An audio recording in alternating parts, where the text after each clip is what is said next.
এইটো জম্মু কাশ্মীৰ নহয়, এইটো অসম হয়। যেনেকে জম্মু কাশ্মীৰৰ ওপৰত ইণ্ডিয়ান আৰ্মিৰ ওপৰত যেনেকে পথৰবাজি কৰা হয়, আজি কিছুমান বছৰ ধৰি আমি অসমত চাইছো কি প্ৰত্যেকটো পুলিচৰ চকীৰ ওপৰত আৰক্ষী চকীৰ ওপৰত পথৰবাজি কৰা হৈছে। এনেকে যদি পথৰবাজি হৈ থাকে, আমি হিন্দু ক্ৰান্তি দল মঞ্চৰ পৰা স্পষ্ট কথা আমি হাত আপতি বহি নাথাকো।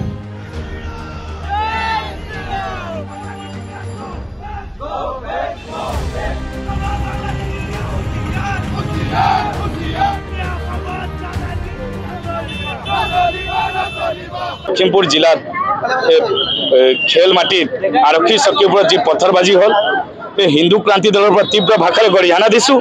আৰু এইটো জম্মু কাশ্মীৰ নহয়, এইটো অসম হয়। যেনেকে জম্মু কাশ্মীৰৰ ওপৰত ইণ্ডিয়ান আৰ্মিৰ ওপৰত যেনেকে পথৰবাজি কৰা হয়, আজি কিছুমান বছৰ ধৰি আমি অসমত চাইছোঁ কি প্ৰত্যেকটো পুলিচৰ চকীৰ ওপৰত আৰক্ষী চকীৰ ওপৰত পথৰবাজি কৰা হৈছে। এনেকে যদি পথৰবাজি হৈ থাকে, আমি হিন্দু ক্ৰান্তি দল মঞ্চৰ পৰা স্পষ্ট কথা আমি হাত আপতি বহি নাথাকো। এইটো বাৰে বাৰে কৈছো, অসম হয়, জম্মু কাশ্মীৰ নহয়।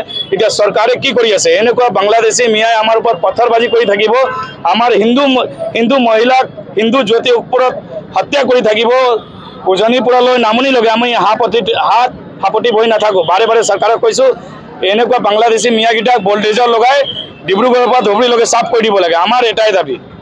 আজি আমি প্ৰতিবাদী কাৰ্যসূচী এইটো কাৰণে লৈছোঁ যে আপোনালোকেতো গম পায়, কালি খেলমাটিত, লখিমপুৰ জিলাৰ খেলমাটিত কি এটা ঘটনা হৈ গৈছে।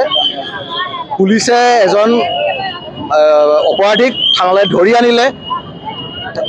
অপৰাধীজনো বাংলাদেশী মিয়াই হয়।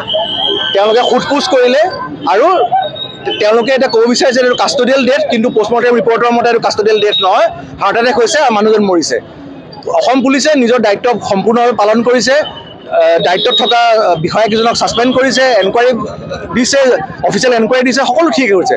সিমানখিনিলৈকে ঠিকে আছিলে, কিন্তু ৰাতিপুৱা 7 বজাৰ লগে লগে ওচৰৰ যিমানবোৰ বাংলাদেশী অধ্যুষিত এৰিয়া আছিলে, জাকে জাকে তেওঁলোক ওলাই আহিলে আৰু আৰক্ষী থানাৰ ওপৰত এটেক কৰিছে, আৰক্ষীৰ যান বাহন ভাঙিছে, আৰক্ষী বিষয়াসকলৰ ওপৰত এটেক কৰিছে, সংবাদকৰ্মী যিসকল গৈছে তেওঁলোকক মাৰি আঘাতপ্ৰাপ্ত কৰিছে।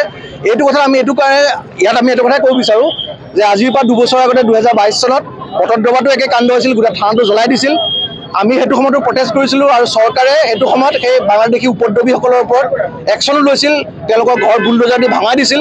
কিন্তু আমাৰ কিছুমান মানুহে যিসকলে অকল বাংলাদেশী মিয়াৰ ভোটৰ কাৰণে জীয়াই থকাৰ নিচিনা কৰে আৰু এছাম, মইতো ক'ম কুবুদ্ধিজীৱী বুলি, তেওঁলোকে নিজকে বুদ্ধিজীৱী বুলি কয়, তেওঁলোকে সেই কথাটো মহামান্য আদালতৰ মজিয়ালৈ লৈ গ'ল আৰু চৰকাৰৰ হাত বান্ধি দিলে। আৰু তেতিয়াৰ পৰা মিয়াবিলাকে ভাবি ল'বলৈ ল'লে যে তেওঁলোকৰ অপৰিসীম শক্তি আছে আৰু তেওঁলোকক অসমত কোনো ৰখাই থ'ব নোৱাৰে। যাৰে পৰিণতি হ'ল যে যোৱা মাহত আমি ধৰ্মীয় সমদল উলিয়াইছিলোঁ, আমাৰ ওপৰত তেওঁলোকে পাথৰবাজি কৰিলে, আমি একো নোকোৱাকৈ। কালি দেখিলে আপুনি খেলমাটিত হৈছে, কাইলৈ পৰিলে দেখিব আমাৰ ডিব্ৰুগড় সদৰ থানাতো তেওঁলোকে এটেক কৰিব পাৰে। মই চৰকাৰক এইটো আহ্বান জনাইছোঁ যে পুলিচৰ হাতত লাঠি দিছে, বন্দুক দিছে, কিন্তু তেওঁলোকৰ হাতখন বান্ধি নিদিব। এই বাংলাদেশী মিয়াবিলাকক কঠোৰ হাতেৰে দমন কৰিবলৈ, তেওঁলোকৰ হাতত থকা লাঠি আৰু বন্দুক চলাবলৈ তেওঁলোকক শক্তি দিয়ক।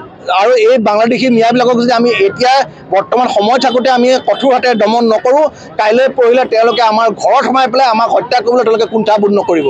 গতিকে মোৰ চৰকাৰলৈ আহ্বান যে এই বাংলাদেশী মিয়াবিলাকক কঠোৰ হাতেৰে দমন কৰক আৰু অসমৰ যিসকল বুদ্ধিজীৱী আছে, যিসকলৰ বাংলাদেশী মিয়াৰ কাৰণে সাংঘাতিক প্ৰীতি, তেওঁলোকক এটা কথা জনাব বিচাৰোঁ যে কাইলৈ সেই একেখিনি মিয়াই তেওঁলোককো এনেধৰণে অৱস্থা কৰি তেওঁলোকৰ ঘৰত সোমাই তেওঁলোককো হত্যা কৰিব পাৰে। গতিকে বাংলাদেশী মিয়াৰ কাৰণে থকা প্ৰীতি সকলোৱে ত্যাগ কৰক আৰু সকলোৱে এক হৈ পেলাই এই যিবোৰ আমাৰ দেশ বিৰোধী তত্ত্ব আছে বাংলাদেশী মিয়াবিলাকৰ বিৰুদ্ধে সকলোৱে মাৰ বান্ধি থিয় হওক। জয় শ্ৰী